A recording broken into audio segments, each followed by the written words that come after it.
knees are touching. They touch a lot, actually.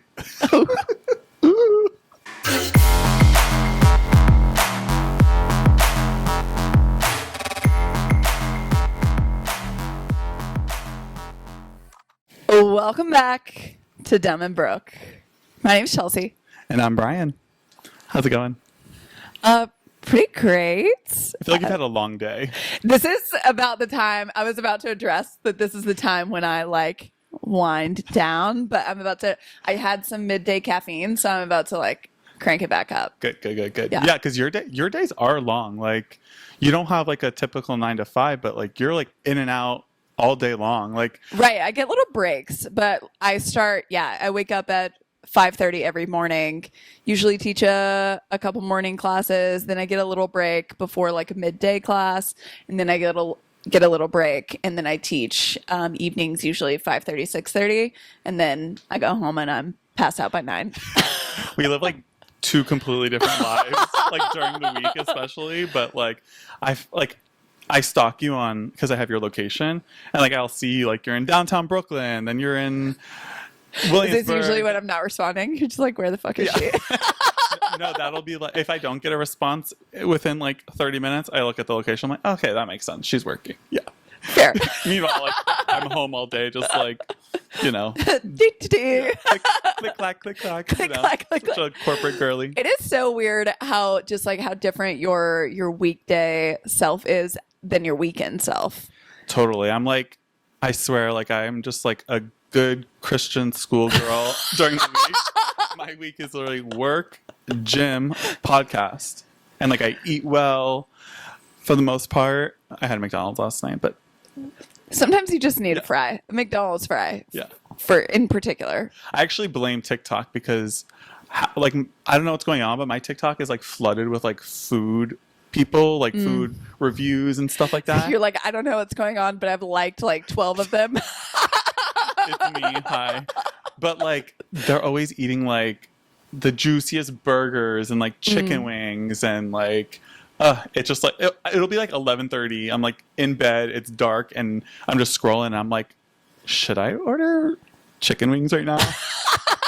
I never do, but I'm always this close too. I have been too much on a eating out kick. Yeah. And but it's so hard because especially in New York, first of all, eating out isn't cheap here, but it's also not cheap to get groceries. No. Especially if I've been knowing myself lately and I haven't been eating those groceries. So it's kind of you know what? I'll just eat healthier takeout. Yeah. We did do a movie night and we had sushi. That's healthier. It's fucking expensive though. I eat Chipotle way too often. Yeah. That's pretty good. I think so. Yeah.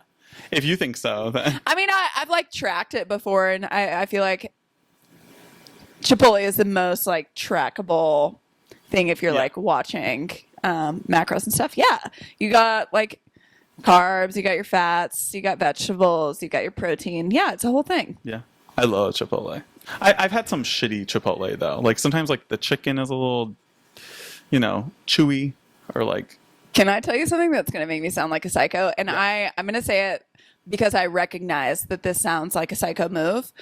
But some things, if you're in a long-term relationship, I feel sometimes in my previous long-term relationships, which I'm learning a lot from them, I feel I like to keep my partner in check every once in a while. And one of those things is he wanted to eat at Chipotle all the time. And it got to a point where I was I don't like Chipotle. I don't want to go there all the time. So every once in a while I would allow and be okay, fine, we'll go to Chipotle because you want to. And it's so crazy because I love Chipotle now. And now that I know I was really just doing it because I'm we're not going to do something that you love all the time, which is a psycho thing. I'm working on it, but those little intricate details about relationships, it really brings out the ugly in you. Right. It's let me steal your joy for a second. You're actually not getting a burrito bowl. I think about that all the time. I'm I know I'm not the most pleasant person all the time. So I'm sorry to anyone who had to deal with that. If my ex is listening, Actually, I'm sorry. Actually, I'm not apologizing. We're not apologizing, but yeah, We're getting better. We're growing. yeah. Can I get vulnerable really quick? Oh my gosh, please. I've just I've kind of been in a funk the past week or so. Like, I don't know. I've been listening to a lot of Taylor Swift recently. Who am I kidding? I was about to call you out so hard. By recently, I mean the last 3 years. You just probably been in a different era. Yeah. Maybe. So I've been revisiting the Red era, and there's a song called Nothing New, which is one of the vault tracks, and it features Phoebe Bridgers. You know that song, right? I think so. So the song is actually about Taylor expressing how, at this point she was 3 albums in, she already rose to astronomical fame and success. And now she's worried about not being, the new girl anymore, no one liking her. Basically not being able to meet the expectations that she did on her first 2 albums. And something about that has resonated with me in a way, just because I feel like I've kind of spread myself thin lately in the last year or so with so many different relationships, platonic and mostly platonic.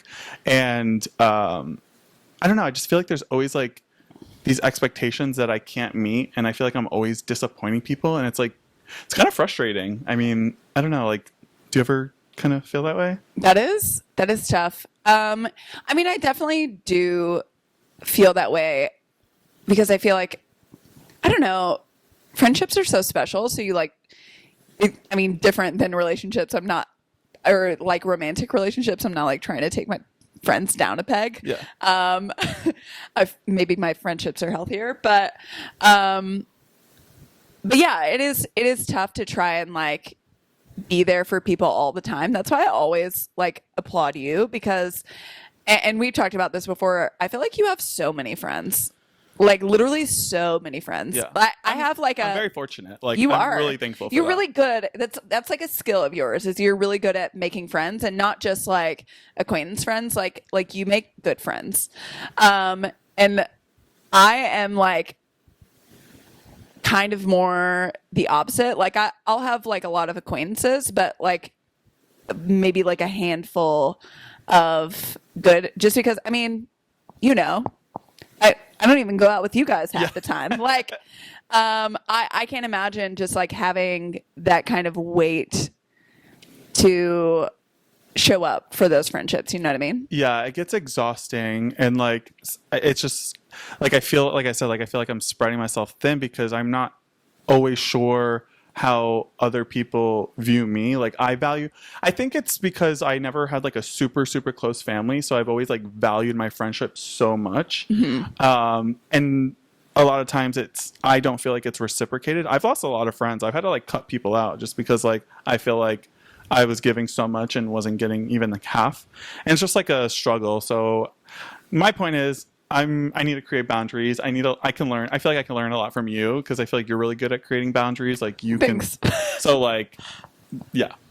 Yeah. I mean, I feel like I'm always working on, there are definitely things that I admire too. I would like to be in a place where I can open myself up to more people, but right now you're right, it is exhausting. It is hard. It's also and I think maybe gay people can relate to this, that for me, I've always had girlfriends. I've had very very few guy close friends in my life, and there's always been this thing where I'm the gay best friend, not just the best friend. All my girlfriends would have a girl friend that's just as close to them as me, but at the end of the day they're calling them their best friend, and it's always felt kind of second place in a way. So I think that's kind of an internal thing, maybe not internal, but yeah, I don't know. I can definitely see, I can see where you're coming from. Yeah, but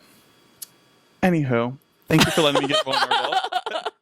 I feel so much better. Opening up, we've got it out. Would you like to take a deep breath? How much do you charge? I actually looked the other day, and I don't know. I look at what it takes to just be a whole new person all the time. But I was like, what would it? I think it was because I was in therapy and my therapist was like, wow, that was really insightful. That would be something that a therapist would say. And I was like, maybe I should just walk right in and take your job. Last week, I was like, do you want to talk about therapy? And you were like, no. And then I went ahead and started talking about therapy. I was watching that back. Okay. Like, I could do a whole podcast talking about therapy. I feel like we've had plenty of conversations where we talk about, but yeah, it doesn't feel like as fun of a conversation. No. But anyways, everyone should do it. Everyone should do it. Yeah. Mental Health Awareness Month. Is it this month?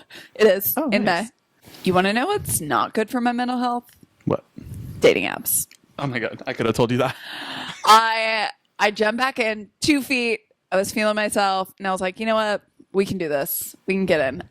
Like some of our friends have just been having great success lately. So I'm like, all right, sun's out. It's time.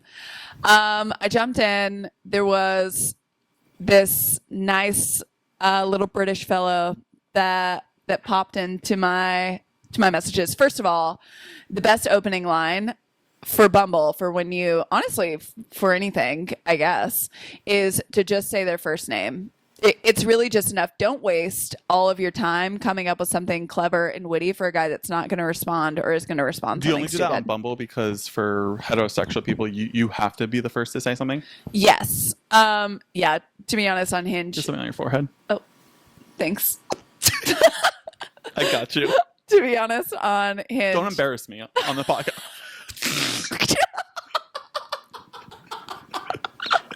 Sorry. Anyway, yeah, on Hinge, I want them to message me first. Yeah. But so I responded just this guy's name. He kind of gets into the conversation of like, what are you looking for on here?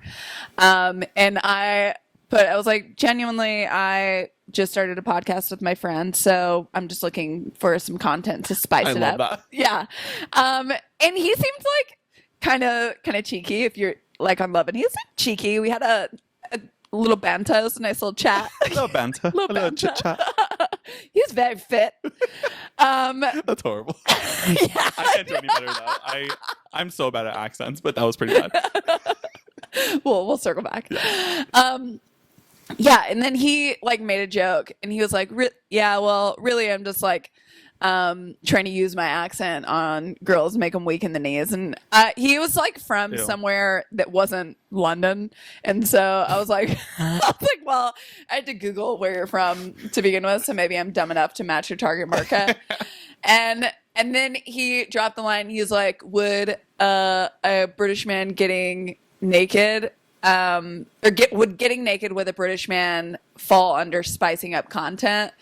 And I was like, okay, listen, I'm not opposed to like a casual hookup. Like I'm actually very open to it.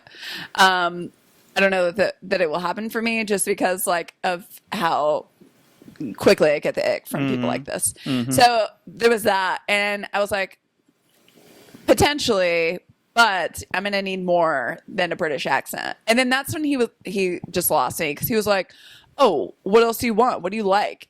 I'm just like, I stopped responding because I'm like, effort. Like, love bomb me or something. There's literally nothing hotter than effort. Nothing. Yeah. Like, give me something. And then, yeah. That's just like a waste of time. I'm like offering myself up.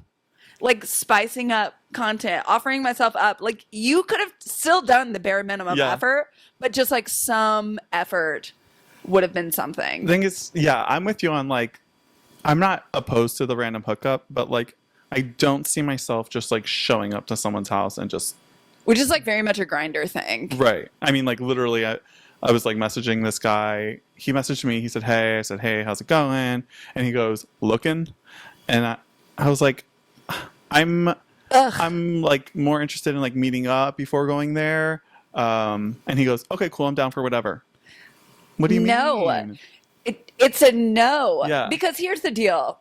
Do you really think men like that, if it got down to it, are going to care about how you feel about that sexual experience at all? Absolutely not. Absolutely not.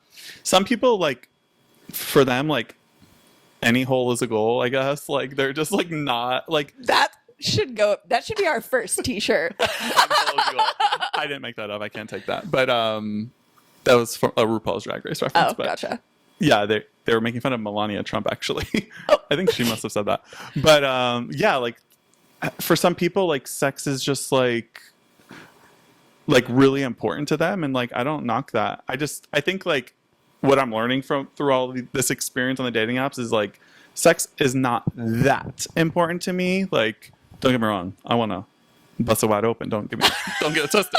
But I'm just like I need a little bit of I have to be emotionally turned on. Exactly. Before Yeah. I don't know that I can think that I have to find something endearing about you, some endearing quality that I can focus on. That's the turn on. It's not, you can't just be hot or a man with an accent. Your accent isn't doing anything for me down there. No. I need to like obsess over you secretly for like at least 3 weeks on my own, stalk your profiles and plan our future like we've mentioned before make me fall in love with you. That way when it doesn't work out, I'm torn to pieces for a whole year still thinking about this relationship that never happened. Exactly. And I have content and I have drama. You're supplying me with everything that I need. Love, content, drama. What a relationship that we had. Yeah. You can't be a situationship without like a little emotional connection. No. I don't think. No. Other than that, we're just like, I'm just hooking up with a stranger. Pass. Oh, what's that TikTok trend? Double it and give it to the next person. Double it and give it to oh my gosh. That would be a great response. Because he keeps messaging me and he's like, am I getting ignored? Double it, give it to the next person. I love that. I'm going to respond that. I'll report back. Me too. Stay tuned next week to see how it turns out. Every time some guy gives no effort, that's the response. Yes. You know what is good for my mental health? What? Scary movies. Oh boy. And I want to like get your opinion because now I think I mentioned last week that I'm making Chelsea and our friend Tegan watch the Scream franchise, and we got through the first 3, which is like the first trilogy. That's like kind of like end of a chapter. You watch the first 3 movies. Curious on your thoughts. Genuine. You can like be honest. It's actually okay. So I always love watching, and we kind of talked about this when we talked about like going on a date and watching movies. Like I like perceiving how other people perceive movies. So watching Scream with someone who like really loves Scream, and what are you talking about? As you pull up your ghost face tattoo. And like with Tegan, who is also kind of experiencing with me for the first time, and we're also both terrified. I think it's so fun. Right. And knowing a little bit more of like the inside and not just taking Scream for face value, it's actually really entertaining. Yeah, I know. I feel like for face value, it's like stupid as shit. But like that's also like kind of the appeal to it. It's like there's like the little storylines. It's campy. It's a little scary. It is scary. It's jumpy for sure. Yeah. I just love it. It's so like, to me, it's so gay, and I love it. I mean, gay in like the most fabulous way. I will say, I'm like, the more that I watch it, I'm so obsessed with Dewey, and like, Dewey has simp energy. Oh yeah, he's totally a simp. Yeah. The way, because like, and he stands up for himself. Yeah. Every time he like pops off, I'm like, hell yeah, Dewey. I drop my pants for Dewey. I was gonna ask, like, are you attracted to Dewey? I mean, maybe now. Yeah. I feel like he's done the work. He's put in the effort. Oh my god, he like, I mean, what's his name? David.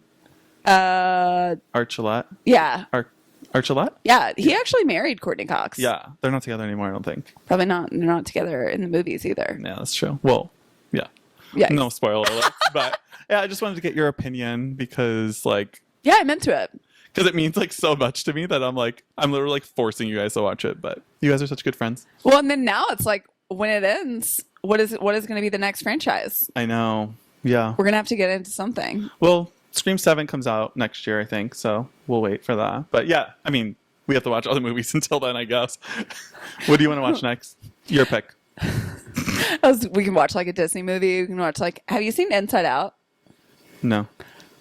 I think that's my favorite movie of all time. Inside Out? Inside Out. It's a Pixar movie. If that's your favorite movie of all time, I'm down to watch it. Yeah.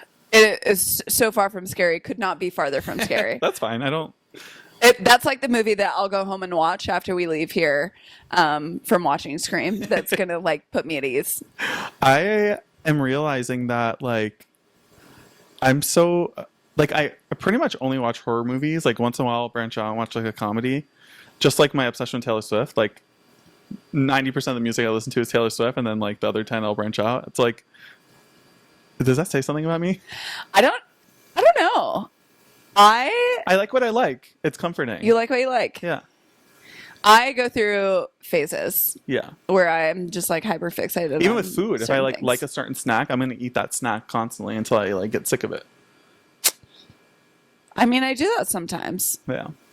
I.e. Chipotle, where I'm at now. Maybe it's just normal. I'm just trying to be like quirky and different, but like, it's not. So quirky, fun, cute. Okay, so before we dive into the actual controversial opinions, I want to pregame a little bit. Ooh. Because one of my controversial pregame. love a good pregame. One of my coworkers slash friends, his name is Eddie. He watches the pod. Hey, Eddie. Hey, Eddie. He goes on these like rants on his Instagram, and they're always like super funny.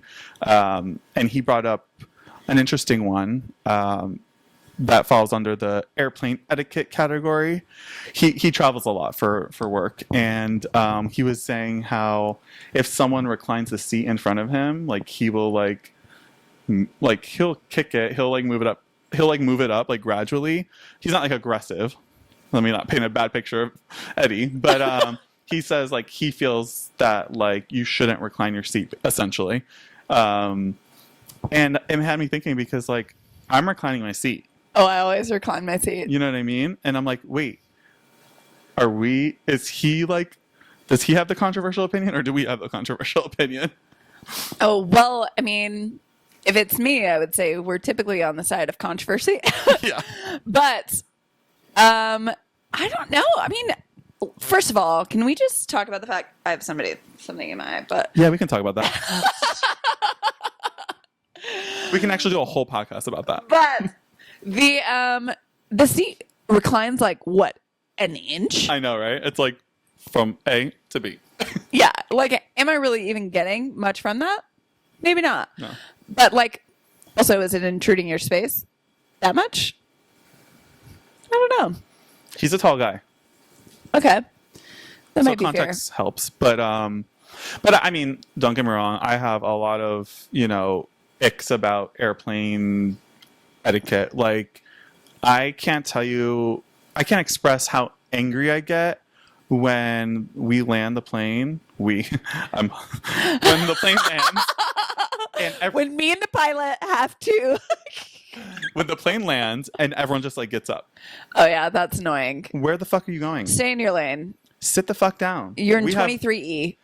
Thank you. And you still have like 25 minutes left on this plane because, girl, unless you're first class, you're not getting off anytime and you're soon. also just like bent over by the bin. They're just like staring down the line. You're just like, what are you doing? I'm like staring at your fucking dick. Like, yeah. I'm not interested in that. Yeah. Well, and when people are like up rows behind me and I'm not quite up, I am in my head. I'm like, I fucking dare you. Oh my God. I fucking dare you to start shredding down that aisle like you're going ahead of me. Not gonna happen. Yeah. Not gonna happen. When they start like moving up, yeah. Oh, when it's like when it's actually my turn and like the person starts to go forward, I will brake check you. Oh hell yeah. Yeah. And like most of the time they realize that they like fucked up. They're just people are always trying to get away with what they can, But there's been a couple instances where like a lady is like, oh my God, what's your problem? And I have to be like, do you not know how this works? Have you been in an airplane before? Yeah. Right? Chill. Like, I feel like there are rules. Maybe they're not like written by law, but like there are rules, okay? Yeah. I actually think I've broken. I don't know if this is like a big rule, but I have a story. Uh-oh. I know the story and I can't wait for you to share it. So if you follow me on Instagram, you've probably heard this story as well. But So one time I went on a flight, and I'll preface a little. I like to get a little high before I fly. It's relaxing. And I had these edibles that were given to me that were 50 milligrams, and I'm not a 50 milligram kind of gal. So I will just like bite pieces off, but it's really a gamble. You don't know how much you're gonna get. I know not all edibles are like made the same. Not all edibles are the same, even like the same milligram type. I don't think they're all made the same. That's why I don't fuck with them, because like I can't. Well, I fucked with them pretty heavy. And I got hit pretty hard on that one. Another thing about me is, regardless of whether I'm high or not, I'm gonna sleep. I'm gonna be asleep. I can vouch for that. I have a beautiful photo of you sitting in the middle seat, just. We'll share that right with your feet pic. Yeah. Speaking of feet pic, Noah is smelling your feet. Oh, great. Okay. Please don't scratch them. Continue the story. Yes. Okay. So I get on the flight and I fall asleep. Oh. Noah wants to play. Noah just pet me. He did pet you.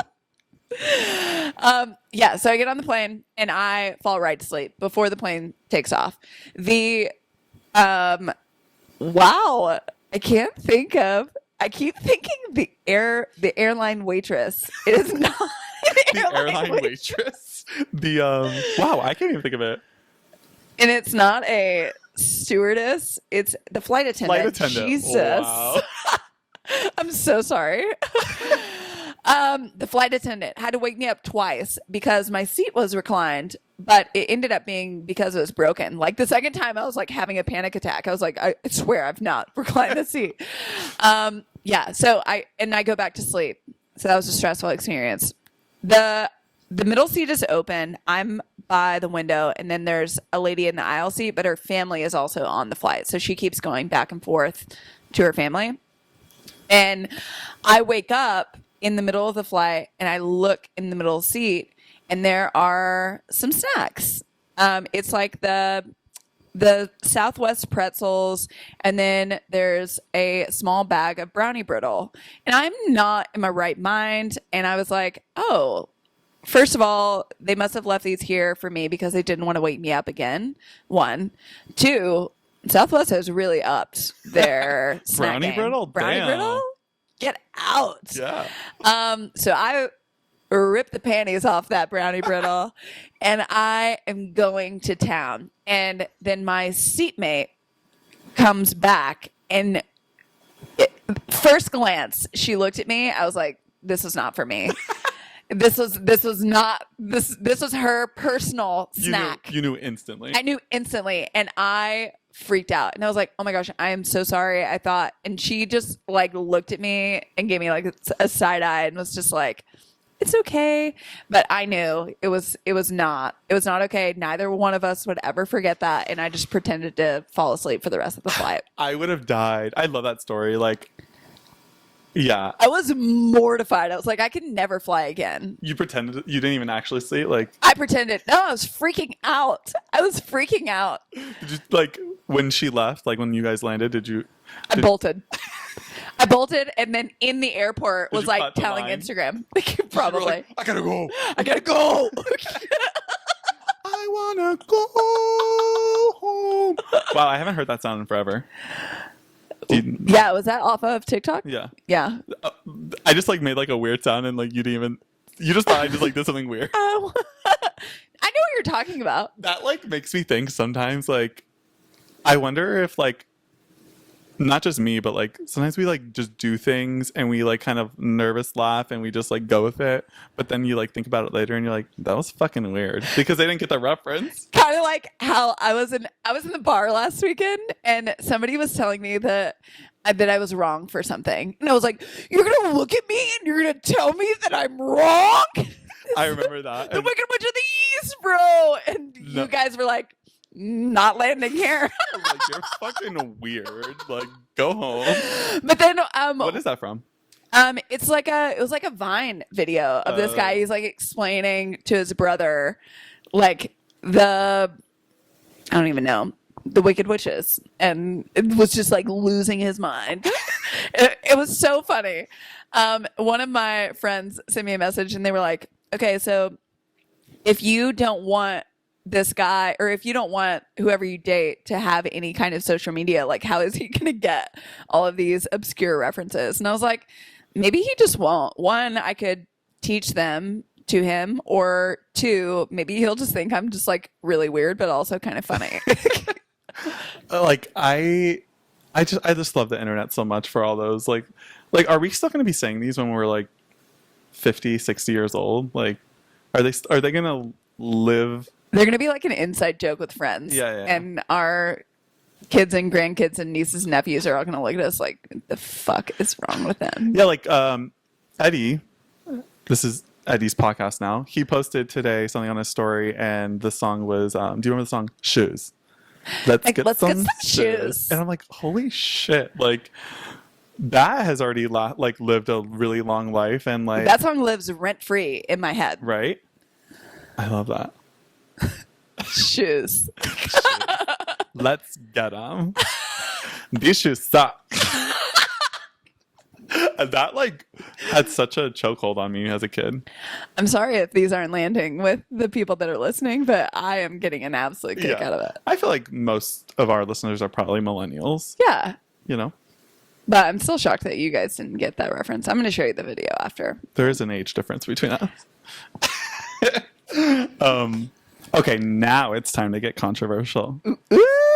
You ready? I'm ready. All right. We got some new ones, some good ones, thanks to Chelsea's fans. Not fans, your friends. My friends. I said that before. First one. Yeah, Noah? Everyone has depression. Take it away. I don't think everyone... Okay, I will say, I think everyone can get depressed, but I don't think everyone has depression. Like, I think depression is literally a chemical imbalance in your brain that you can't fix with sunlight or going for a run or all of the normal things that you can do when you're starting to feel depressed. Yeah, I think depression is something very different, and I don't think everyone has that. Yeah, I agree. I think we overuse the term depression. I get what you're saying. I feel like, yeah, like we all, maybe it's not even depressed. Like we all get sad. We all go through funks. We all, and then like, hopefully you get out of it. Real depression, like that's like really hard to get out of. I mean, I think people who actually suffer clinically from depression, have like their good days, have their bad days. But yeah, I think it's like a lot more deep rooted and yeah, but it's a lot more of like your brain.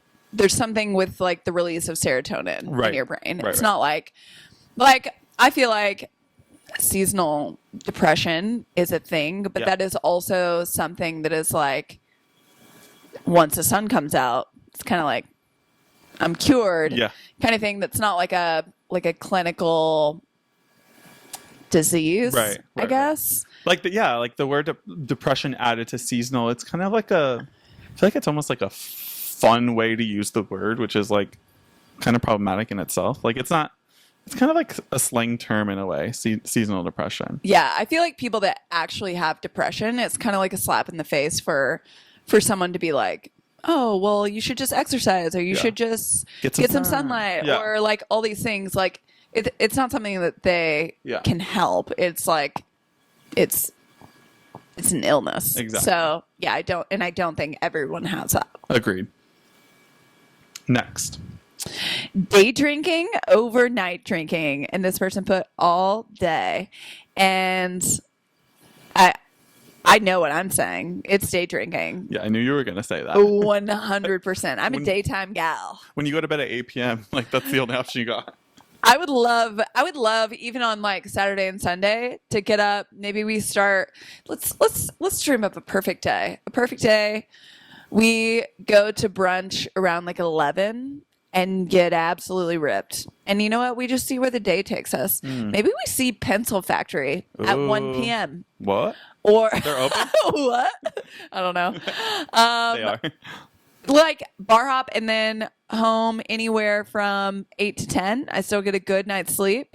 Maybe I feel a little slight headache when I wake up the next morning, but I'm fine. Because the thing about me is like, if we have an all-nighter or a bender and go home at 4 a.m., I'm still waking up before 9 a.m. And I'm not going to be able, like I may be able to take a nap later in the day, but I'm going to wake up before 9 a.m. and feel like total garbage. That's rough. Yeah. And tired.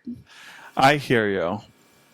My opinion, I say, why choose one when you can do both? I feel like it would be hard for you to give up night drinking. Yeah, if hangovers didn't exist, I would be 100% on board night drinking. I am leaning more towards night drinking because during the day, like I want to be like I want to do like wholesome things. I don't really want to get like crazy. For me, like at nighttime, that's wackadoodle time. Wackadoodle time. Okay? We've wackadoodled twice on this podcast. I just love wackadoodle time. But day drinking is fun. Like I like it all. I like it all. I mean, I guess I'm just going to go against you and say night drinking. Okay. But I think most people are going to agree with you. I would love that. I could actually never night drink again. I say that. Oh. Wait, I thought you were like saying you're not going to night drink ever again. Like, I'm sorry. friendship's over. No, just once a month. That's fine. I'll take that. Okay. We're going to go day drinking this Saturday. We are. I'm excited. We're going to Tiesto. Yeah, at Brooklyn Mirage, which is such a cool venue. It'll be my first time at Brooklyn Mirage. That's really I'm excited for you because like I don't want to like over talk it too much. Like I know I've said this before, but like it's such an incredible venue. Like I just can't believe something like that exists in New York City. So and I'm actually really, really excited that it's during the day. Yeah. So we'll like talk about that next week. Yeah. All right, next one. What do we got? New York City is the loneliest place to live. People are going through it. Yeah, I know. All the depressed people are listening to the podcast. What does that say about us?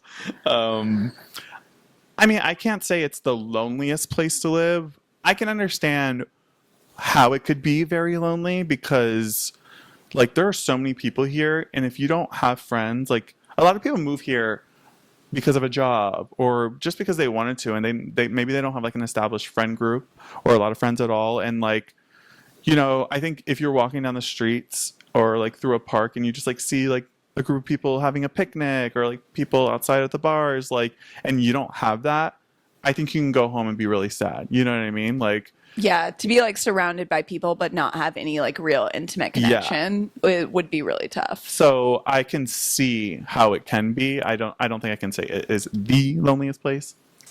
It's hard for me just because like New York City has been the least lonely place that I've lived, but I also moved here and my brother also lives here, or he lives in Manhattan. I live in Brooklyn. So but even just like having, we had this conversation when I moved here, even just like having him here, and we don't hang out like super often. But it was really nice to know that I did have somebody close, especially somebody that was in my family and that I'm really close to, which made me feel like I didn't have the pressure of making friends really quickly or like just trying to fit myself into groups that didn't maybe necessarily belong to me. So I felt like I had time to like find the right friends and feel okay about that. But I can see moving somewhere. I mean, I've been new to places where it's kind of like, okay, I need to go to this place. And it's like networking and trying to find friends and trying to find those intimate connections that can be really, really hard and almost like just as exhausting as dating. Yeah. To be honest. Oh my God. Yeah. I feel like making friends is almost just as hard. Not for me. As an adult. As an adult, it really is. Yeah. Yeah. It is like dating. Like, so yeah, I get it. Whoever wrote this, I hope you're not lonely. You're our friend. if you listen to the pod, you're our friend. So hit us up. We are actually always down to go. Well, for me, during the daytime is best. Yeah, you can hang out with her during the day and then leave her and then come with me and we can get Wackadoodle time. Oh, boy. All right. Let's do one more. It should be legal to slap the phone out of the hands of anyone having a phone call in public on speakerphone. Is it illegal? That's a good question. That's what I was thinking. I don't think it's illegal. So, Go for it. Report back. yeah. I mean, I think that's pretty annoying. Like, I don't want to hear your conversation unless it's like some juicy tea. Also, like, setting matters, I think. Like, I don't want to hear your conversation. I don't want to hear the music out of your boombox. I don't want to hear your TikTok videos on loud. Like, put some fucking headphones in. Yeah, seriously. That reminds me. I have this coworker. I don't think she listens, so like it's fine. Eddie will appreciate this. She will be at our desks, which, you know, it's an open concept. So it's not like we're in like individual offices, and she will take meetings, which is fine. Take your meeting, but she won't have headphones in. So like I can hear everything going on her Zoom plus her. And I'm like, girl, and she has headphones because she'll like watch videos on her phone like throughout the day. So she has headphones but for her meeting, I guess she wants everyone to hear it. It's so uncomfortable. It's just Is that not uncomfortable for her? Right? Like, I don't know. She's interesting. I hope she's not listening. I'm sorry. I like you. It's controversial. but yeah, anyways, like, yeah, I mean, I think in any setting, just like keep your volume to yourself. and if you're going to do that, like, to me, that's an open invitation to like join the conversation. So don't act surprised when I'm like, oh my God, yeah, like I will definitely take that Pilates class with you on Tuesday. And like, they look at me like, what? Like, if we're going to do that. Shut up. No, I agree. So yeah, I'm in total support. Slap it out. Slap that phone. Yeah, it is. It's not illegal, so do it. Yeah. Just, I hope you can run fast or defend yourself. Right. Yeah, that'd be our opportunity to get in a fight. Is slapping the phone. Because if someone did that to me, like, oh yeah, I was like, I don't know that like me slapping the phone really fits my victim scenario, but yeah. Oh, if somebody did it to me, you're gonna get it. Yeah. You're gonna. I'm gonna take your phone, open Venmo me $1,000 so I can get a new phone For the damages. Yeah, plus an extra mentally and physically. $20 for some Chipotle or something. Yeah, emotional support with guac. Exactly. Yeah. All right. We're really good at just like ending it. And we're done. And scene. Thank you guys for listening and watching. I feel like I'm a broken record, but please subscribe. Yes, subscribe on our YouTube channel, even if you listen on Spotify and Apple. I don't feel like anybody's listen on two platforms. You either choose one or the other. That's probably something controversial. Are you Spotify or Apple? Oh, that's a good one. Yeah. I'm Apple. I'm Spotify. Oh. We'll just put this as a poll. We'll put this as a poll to see where our listeners are listening. Yeah. But if you're watching right now on YouTube, subscribe right now. Like, what are you doing? Do it. And if you're listening on another platform, go to YouTube and subscribe. Yes. Thank you. And that's really all we have to say. I hope you have a lovely week. All right, guys. Bye. Bye.